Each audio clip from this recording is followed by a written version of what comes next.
dragii mei, bine ați venit la Taroterapia. Astăzi vom explora împreună gândurile, sentimentele și intențiile persoanei care te interesează în legătură cu tine.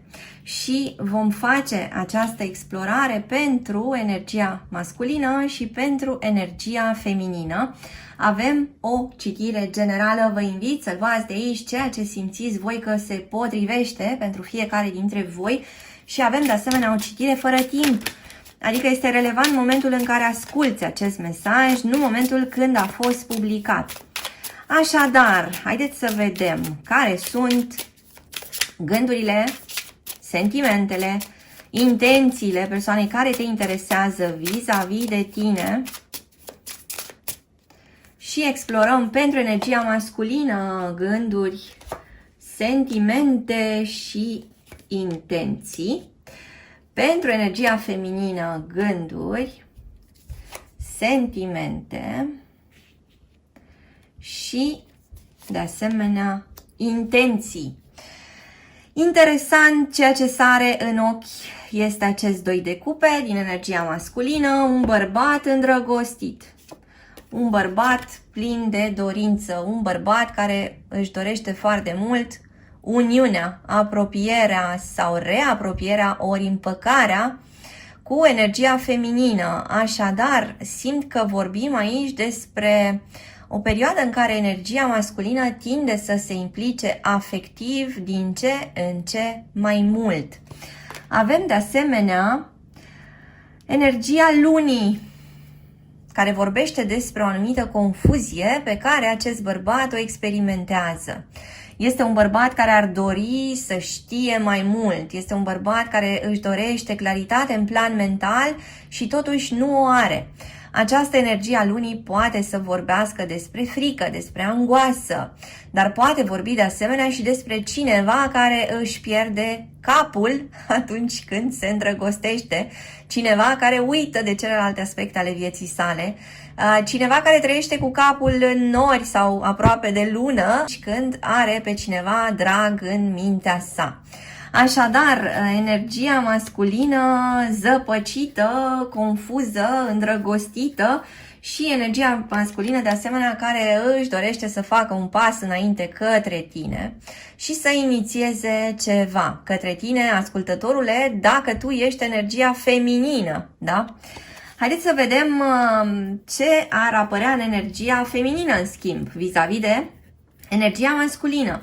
Energia feminină consideră că acest bărbat are prea multe opțiuni. Energia feminină consideră că acest bărbat are prea multe lucruri sau persoane la îndemână. Energia feminină vede acest bărbat ca fiind mai degrabă instabil, un bărbat care nu se dedică relației cu totul, un bărbat care flirtează cu alte persoane sau un bărbat care vine, pleacă. În orice caz, nu are o prezență de încredere în relație. Mă întreb cum rezonează cu voi. Vom explora mai departe cei cu energia feminină și cei cu interacțiunea dintre aceste două energii, dar în același timp aș vrea să menționez care sunt semnele apărute până acum. Și avem Rac sau Leu sau Fecioară sau Pești sau Gemeni. Ori avem persoane din semne de aer care interacționează cu persoane din semne de apă. Vorbim despre următoarele date de naștere, date care conțin cifra 7, așadar 7, 17 ori 27 sau persoane născute în luna iulie. Mai avem de asemenea aici cifra 3, 3, 13 ori 23 sau persoane născute în luna martie sau povești care au început în luna martie. Haideți să vedem mai departe, continuăm explorarea noastră cu ceea ce se întâmplă în interiorul femeii sau în interiorul energiei feminine din această poveste.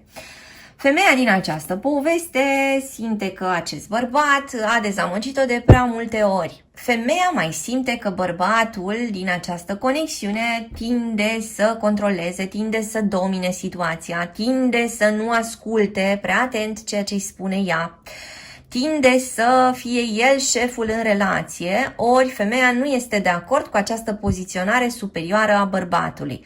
Femeia își dorește egalitate, femeia își dorește un partener cu care să poată merge înainte în același ritm și cu forțe relativ apropiate, egale. Femeia, de asemenea, are în intenție să reușească singură sau cu acest bărbat. Femeia nu mai condiționează bucuria ei, reușita ei, drumul ei în viață de prezența acestui bărbat. Femeia a început să observe tot mai clar care sunt problemele din această relație, care sunt limitările care apar între ea și această persoană și este decisă să se libereze. Așadar, femeia pare să fi căpătat un grad de conștientizare lărgit și tinde să se miște foarte agil și să se miște foarte în largul ei, ceea ce până acum nu făcuse. Probabil că această femeie a avut momentele ei de încercat foarte mult să repare această relație sau să recâștige acest bărbat sau să-l țină lângă ea. Așadar, ceea ce se vede aici foarte interesant este că femeia capătă o atitudine tot mai practică, tot mai rațională, pe când bărbatul începe să simtă tot mai mult și începe să se lase purtat tot mai mult de sentimentele sale. Haideți să vedem ce ar putea să apară ca urmare a acestei interacțiuni.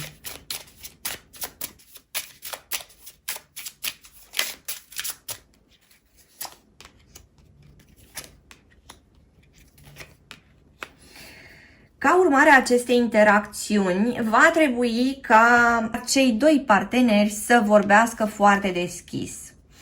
Condiția pentru ca această relație să meargă înainte sau să aibă parte de o schimbare pozitivă este ca adevărul să fie spus.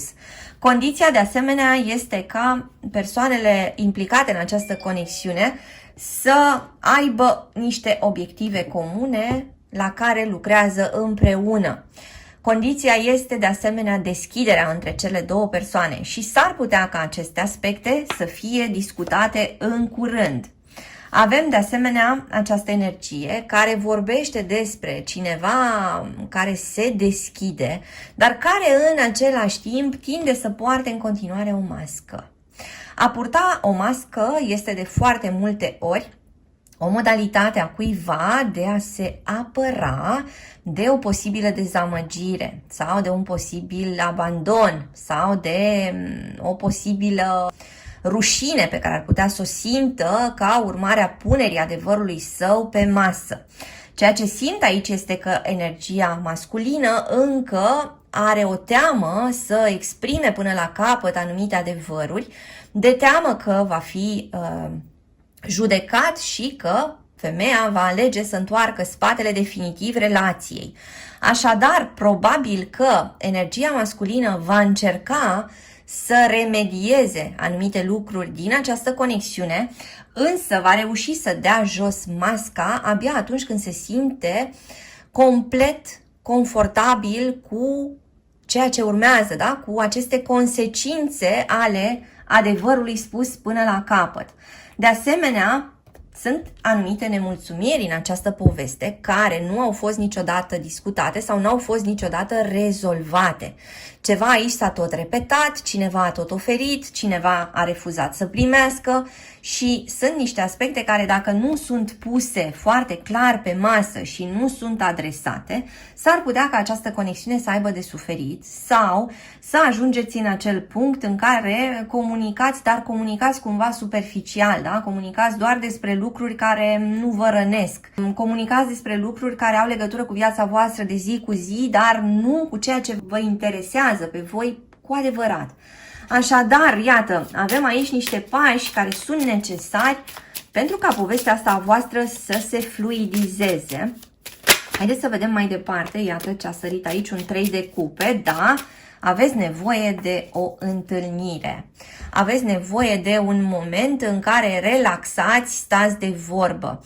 Aveți nevoie să ieșiți undeva și probabil că veți ieși undeva și spuneam, cu această ocazie pot fi inițiate niște discuții interesante care vor continua.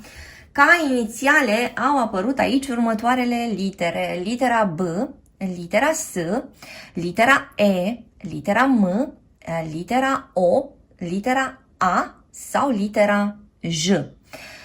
Avem o conexiune care poate să promită mai mult și avem de asemenea niște pași de urmat. Haideți să mai obținem niște indicii în legătură cu voi doi.